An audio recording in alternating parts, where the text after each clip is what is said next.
find your majesty. Chapter 7. The Greatest Prayer. Imagination is the beginning of creation. You imagine what you desire, and then you believe it to be true. Every dream could be realized by those self-disciplined enough to believe it. People are what you choose to make them. A man is according to the manner in which you look at him. You must look at him with different eyes before he will objectively change. Two men looked from the prison bars. One saw the mud and the other saw the stars. Centuries ago, Isaiah asked the question, "Who is blind but my servant, or deaf as my messenger that I sent?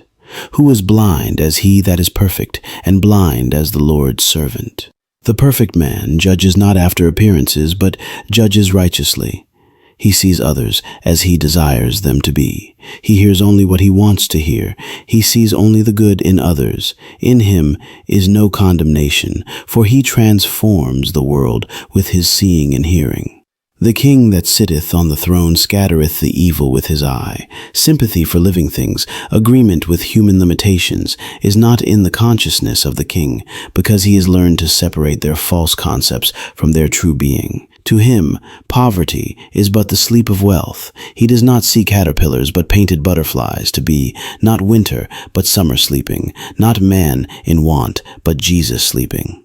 Jesus of Nazareth, who scattereth the evil with his eye, is asleep in the imagination of every man, and out of his own imagination must man awaken him by subjectively affirming, "I am Jesus."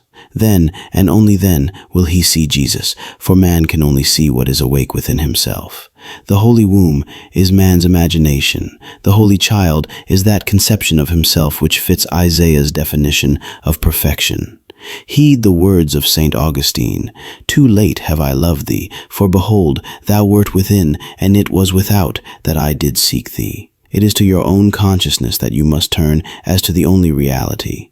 There and there alone you awaken that which is asleep.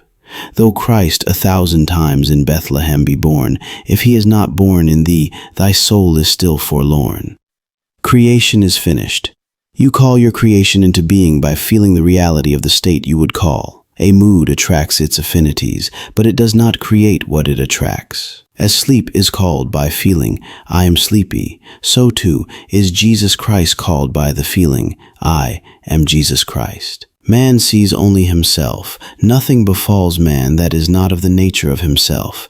People emerge out of the mass, betraying their close affinity to your moods as they are engendered. You meet them seemingly by accident, but find they are intimates of your moods. Because your moods continually externalize themselves, you could prophesy from your moods that you, without search, would soon meet certain characters and encounter certain conditions. Therefore, call the perfect one into being by living in the feeling, "I am Christ." For Christ is the one concept of self through which can be seen the unveiled realities of eternity. Our behavior is influenced by our subconscious assumption, respecting our own social and intellectual rank, and that of the one we are addressing. Let us seek for and evoke the greatest rank, and the noblest of all is that which disrobes man of his mortality and clothes him with uncurbed immortal glory. Let us assume the feeling, "I am Christ," and our whole behavior will subtly and unconsciously change in accordance with that assumption.